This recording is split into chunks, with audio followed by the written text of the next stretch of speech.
Assalamualaikum warahmatullahi wabarakatuh. Saya dari kelompok 3 ingin menjelaskan materi kami tentang kepemimpinan Khulafaur Rasyidin. Dan poin pertama yang akan kita bahas yaitu pembentukan khilafah dan sistemnya. Tokoh utamanya yaitu Abu Bakar As-Siddiq. Jadi Nabi Muhammad SAW tidak memberikan wasiat kepada siapapun tentang siapa yang akan menggantikan posisi beliau menjadi pemimpin politik bagi umat Islam setelah ia wafat.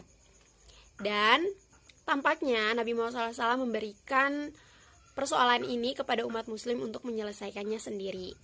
Karena hal ini, tidak lama setelah beliau wafat dan jenazahnya belum dimakamkan, akhirnya kumpullah kaum muhajirin dan kaum ansar di balai kota Bani Syaidah di Madinah. Mereka melakukan musyawarah untuk menentukan siapa yang akan menjadi pemimpin pengganti Nabi Muhammad SAW.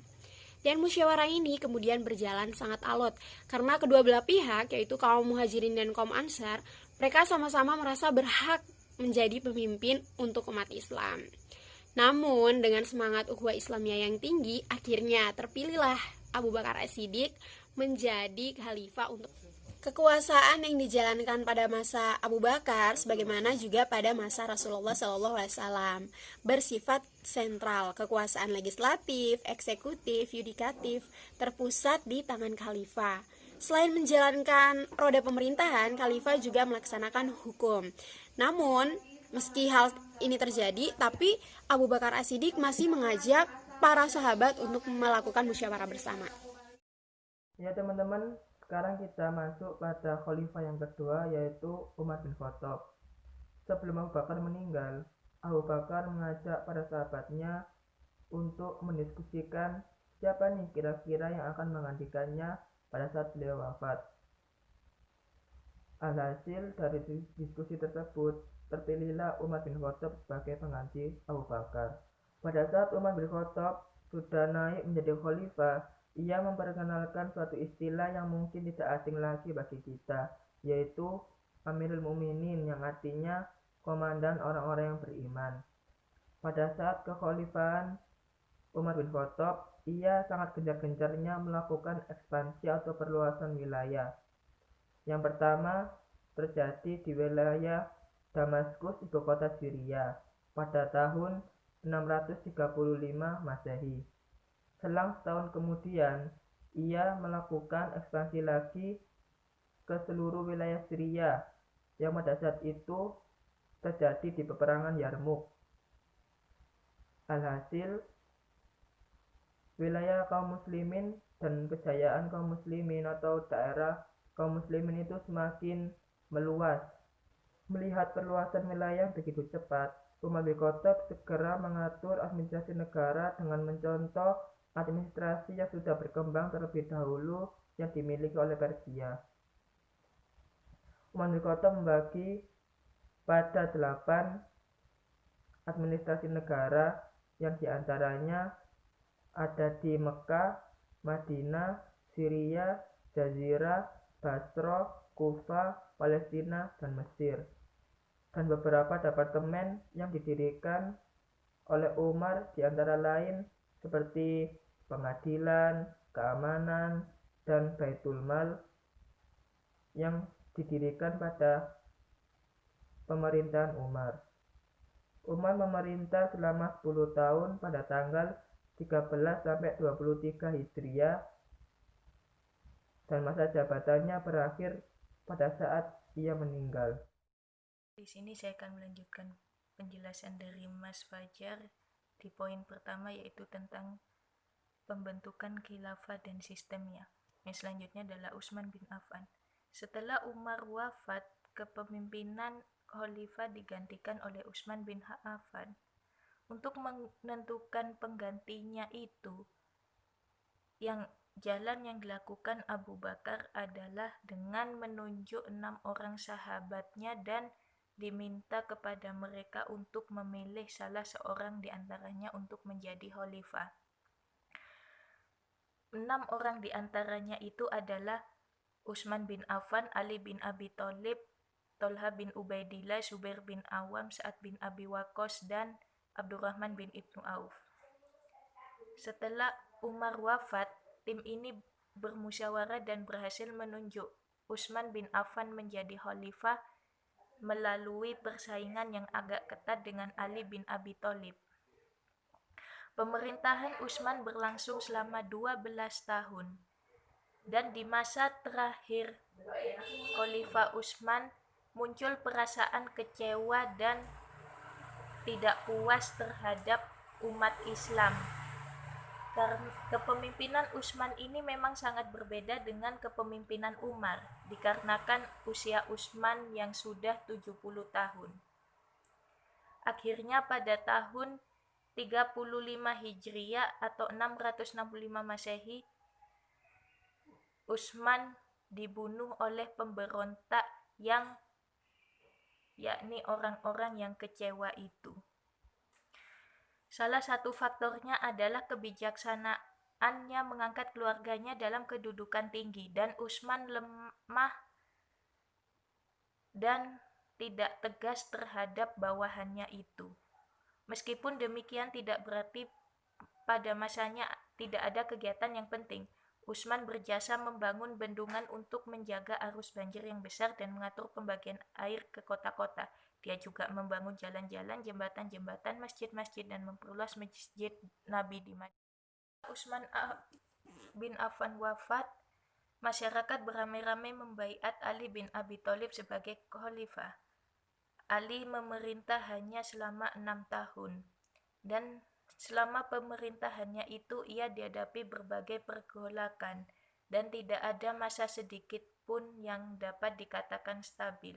Setelah menduduki jabatan khalifah, Ali memecat gubernur yang diangkat oleh Utsman karena dia yakin pemberontakannya terjadi karena keteledoran mereka. Dia juga menarik kembali tanah yang diberikan oleh Utsman bin Affan kepada penduduk dengan menyerahkan hasil pendapatannya kepada negara dan memakai kembali sistem distribusi pajak tahunan yang pernah diterapkan oleh Umar. Tidak lama setelah itu, Ali bin Abi Thalib menghadapi pemberontakan Tolha, Zubair, dan Aisyah. Alasannya karena Ali tidak mau menghukum para pembunuh Utsman yang telah ditumpahkan secara zalim. Ali sebenarnya ingin menghindari perang dengan cara mengirimkan surat kepada Tolha dan Zubair, namun mereka menolaknya. Akhirnya pertempuran itu bergejolak. Pertempuran tersebut dinamakan dengan Perang Jamal. Ali berhasil menaklukkan lawannya. Zubair dan Tolha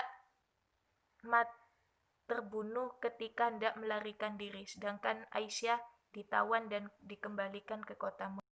Bersamaan dengan itu, kebijakan Ali mengakibatkan timbulnya perlawanan dari gubernur di Damaskus, yaitu Muawiyah, yang didukung oleh sejumlah bekas pejabat tinggi yang merasa kehilangan kedudukan dan kejayaan. Setelah berhasil memadamkan pemberontakan Zubair, Tolha, dan Aisyah, Ali bergerak dari Kufah menuju Damaskus dengan sejumlah besar tentara. Pasukannya bertemu dengan pasukan Siffin. Pasukan Siffin itu adalah Muawiyah. Pertempuran terjadi ini dinamakan dengan Perang Siffin. Perang yang diakhiri dengan arbitrase, tapi ternyata tahkim tidak menyelesaikan masalah, malah menyebabkan timbulnya golongan ketiga, yaitu Al-Khawarij. Keadaan ini tidak menguntungkan Ali. Munculnya kelompok Al-Khawarij menyebabkan tentaranya semakin lemah, sementara posisi Muawiyah semakin kuat. Pada tanggal 20 Ramadan 40 Hijriah atau 660 Masehi, Ali terbunuh oleh salah seorang anggota Khawarij. Poin selanjutnya yang akan kita bahas yaitu kepemimpinan serta kontribusi di bidang peradaban, dan tokoh utamanya yaitu Abu Bakar As-Siddiq.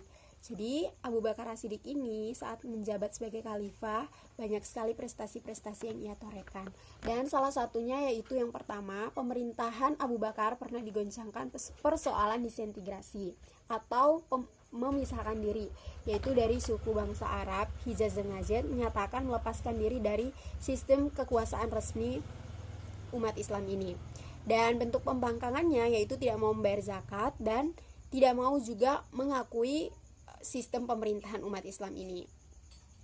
Untuk menghadapi hal ini, Abu Bakar As-Siddiq menunjukkan sikap tegasnya dalam menghadapi para pemberontak-pemberontak ini. Poin keduanya yaitu kodifikasi Al-Quran. Nah, Kodifikasi Al-Quran ini merupakan usaha keras yang dilakukan oleh Khalifah Abu Bakar As-Siddiq. Jadi karena berkat beliau, akhirnya sampai sekarang ini kita juga bisa mengenal adanya Mushaf Al-Quran. Sebelum dilakukan pengumpulan wahyu Allah ini, Mushaf Al-Quran berserakan di berbagai tempat dan tertulis di berbagai benda.